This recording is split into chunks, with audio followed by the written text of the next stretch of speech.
تمام شیعہ سنی مورخین، تمام شیعہ سنی مورخین اس بات پر متفق ہیں کہ محرم کی 10ویں کو یہ جو کچھ آج ہو رہا ہے یہ واقعہ کربلا کے پورے 300 سال بعد شروع ہوا.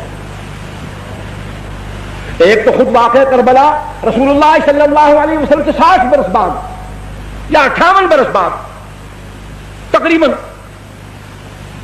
واقعہ خود رسول اللہ کے بعد ہو رہا. پھر اس واقعے کے ٹھیک 300 سال بعد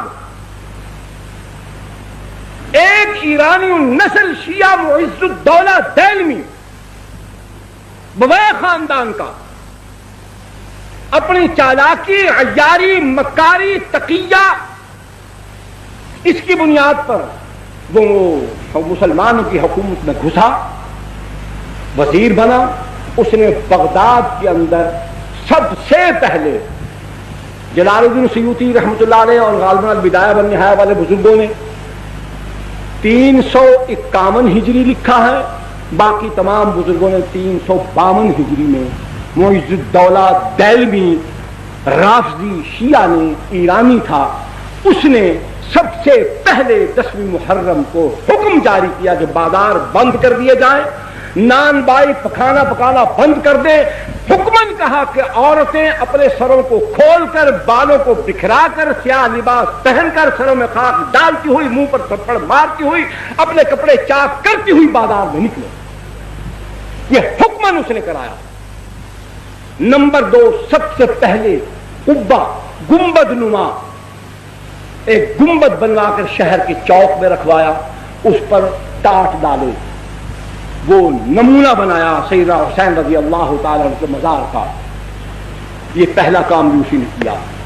تیسرا، اپنے دور حکومت کے اندر بغداد کی تمام مساجد کے دروازوں پر تمام صحابہ کرام بالخصوص سیدنا معاویہ رضی اللہ تعالیٰ عنہ پر لعنت لکھی ہوتی تھی. یہ معز الدولہ دہلوی حرام خور خنزیر، سب سے دنیا کا کوئی مورخ یہ بات ثابت نہیں کر سکتا. قسم خدا کی کھا کر کہتا ہوں، میں غریب آدمی ہوں، نقد دینے کا دعویٰ نہیں کر سکتا. میں جھوٹا ثابت ہو جاؤں تو سر بازار مجھے 100 کوڑے مار دیں.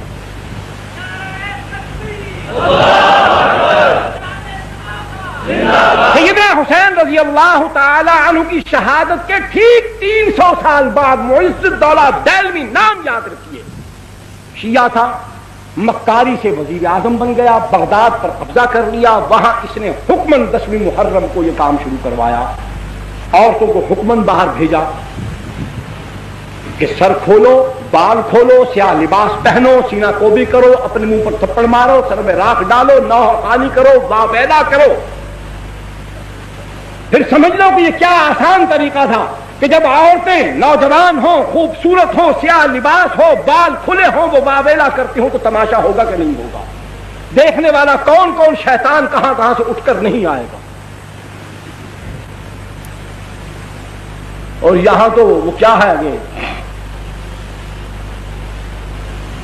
اس حالت میں وہ یاد نہیں آ رہا، فارسی کا شعر ہے جو بڑے بڑے عباد اور زہاد جو ہوتے ہیں ان کا وضو بھی ٹوٹ جاتا ہے، تسبیحیں ہاتھ سے چھوٹ جاتی ہیں. اس انداز میں اگر بازار کے اندر حسن کی فراوانی ہو اور جلوہ یار یوں حشر بدامہ ہو کر نکلے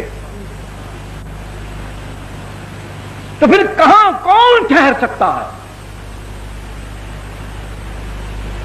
بغداد کی سرزمین، بادشاہ کا حکم، اقتدار کا حکم، پھر کون نکلا ہوگا اور کس کس کو نکالا گیا ہوگا؟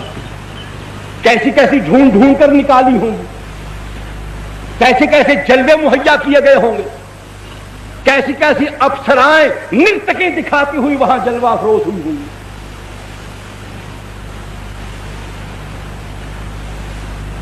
دوسرا، ایران کے اندر قاچاریوں کی حکومت، ناصر الدین شاہ قاچار، اس نے اپنے دور حکومت کے اندر باوجود اس کے سنیے باوجود اس کے کہ وہ قاجاری رافضی تھے، شیعہ تھے، نسل در نسل سارے قاجار شیعہ حکمران آئے، صفوی خاندان، انہوں نے بڑے ظلم کیے ایران کے اندر۔ حالانکہ یہ مسلمانوں کی مفتوحہ سرزمین ہے، سیدنا عمر بن الخطاب رضی اللہ تعالیٰ عنہ کے زمانے سے لے کر حضرت معاویہ بن ابی سفیان سب کہیے رضی اللہ تعالیٰ عنہ تک یہ ایران کی سرزمین بار بار سر اٹھاتی رہی، اور اس کو اللہ کے پاک پیغمبر کے تربیت یافتہ دنیا کے سب سے اعلیٰ اور مہذب انسانوں نے اس کو جس طریقے سے اس کو رام کرنا چاہیے تھا، تہذیب سکھانی چاہیے تھی، اس کو سمجھایا، سکھایا، لتاڑا پتاڑا چٹھاڑا پتا کیا، دین سمجھایا۔ لیکن پھر وہاں رافضیت کیوں پھیل گئی؟ بالکل انہوں نے وہی عمل کیا جو عمل آج، میری طرف توجہ فرمائی، جو عمل آج پاکستان میں جاری ہے۔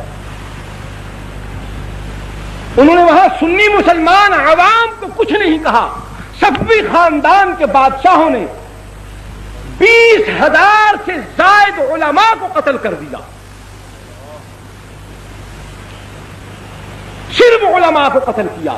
تو علماء کے قتل ہو جانے کے بعد نہ دین بتانے والا کوئی ہوگا، نہ سمجھانے والا کوئی ہوگا، تو پھر جو ہم کہیں گے وہ خود بخود لوگ قبول کرتے چلے جائیں۔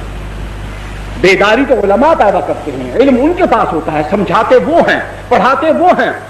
عقائد کی اصلاح ہو، اعمال کی اصلاح ہو، اخلاق کی اصلاح ہو، سیاسیات کا معاملہ ہو، اجتماعیات کا معاملہ ہو، جب بتانے والوں کو، سمجھانے والوں کو، سکھانے والوں کو، رہبری کرنے والوں کو، قیادت کرنے والوں کو، سیادت کرنے والوں کو، ان سب کو مٹا دیا گیا۔ جس طریقے سے پاکستان کے اندر احسان اللہ فاروقی کو شہید کر دیا گیا، علامہ احسان اللہ ظہیر کو شہید کر دیا گیا، فیض عالم صدیقی کو بھی قتل کر دیا گیا، مولانا سید منظور حسن شاہ صاحب ہمدانی رحمۃ اللہ علیہ، خیر بٹانی والے، ان کو شہید کر دیا گیا، مولانا حق نواز شہید رحمۃ اللہ علیہ کو شہید کر دیا گیا، اظہار القاسمی کو شہید کر دیا گیا، عبدالصمد آزاد لئیے والے کو شہید کر دیا گیا، مولوی محمد یوسف فیصل آبادی کو شہید کر دیا گیا۔ کتنے علماء شہید ہو چکے ہیں۔ سنی مسلمان نوجوان کام کرنے والے کارکن اس کے علاوہ 100 سے زائد وہ ہیں، خفیہ طریقے سے جن کو مارا گیا ہے وہ الگ ہے۔ جب اسی طریقے سے اہل سنت والجماعت کا طرز عمل یہی ہوگا جو آج ہمارا ہے، تو بالکل وہی صفوی خاندان والا عمل پاکستان میں شروع ہو چکا ہے۔ یہ بھی اس بات کی نشاندہی کرتا ہے کہ سنی سن ہو چکا ہے، اس کے اندر غیرت دینی مر چکی ہے، اس پر پھٹکار پڑ گئی ہے کہ صحابہ کے پر لعنت بھیجنے والے مردود ملعون لوگوں کے ساتھ تعلقات کی وجہ سے خدا نے اس کا ایمان سلب کر دیا، اس سے غیرت دینی چھین لی ہے۔ قاجاری خاندان، صفوی خاندان نے ایران کے اندر اسی طرز عمل کے ساتھ رافضیت کو پھیلایا، حکمن وہاں جلوس نکلوائے۔ پھر اس کے بعد ہندوستان کی سرزمین پر زور و شور کیوں پیدا ہوا؟ کیا ہے؟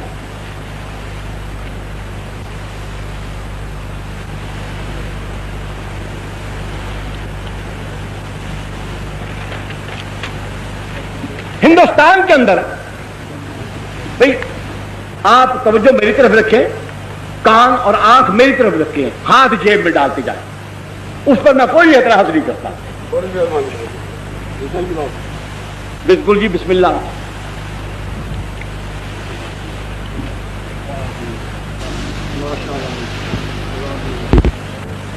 توجہ میری طرف رکھیں۔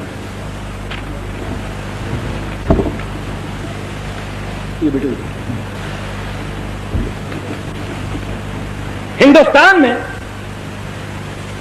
اورنگزیب عالمگیر رحمت اللہ علیہ کے بعد لکھنؤ کے علاقے میں، اودھ کے علاقے میں، یہاں ایک گورنر تھا، نمائندہ تھا مغلیہ سلطنت کا۔ مغلیہ سلطنت کے اندر جب زوال آیا، کمزوری آئی، طوائف الملوکی پھیلی، ہر علاقے میں جہاں جہاں کوئی گورنر تھا وہ اپنے طور پر بادشاہ بن بیٹھا، القابات اپنے بنا لیے، اپنے علاقے کو، صوبے کو اس نے خود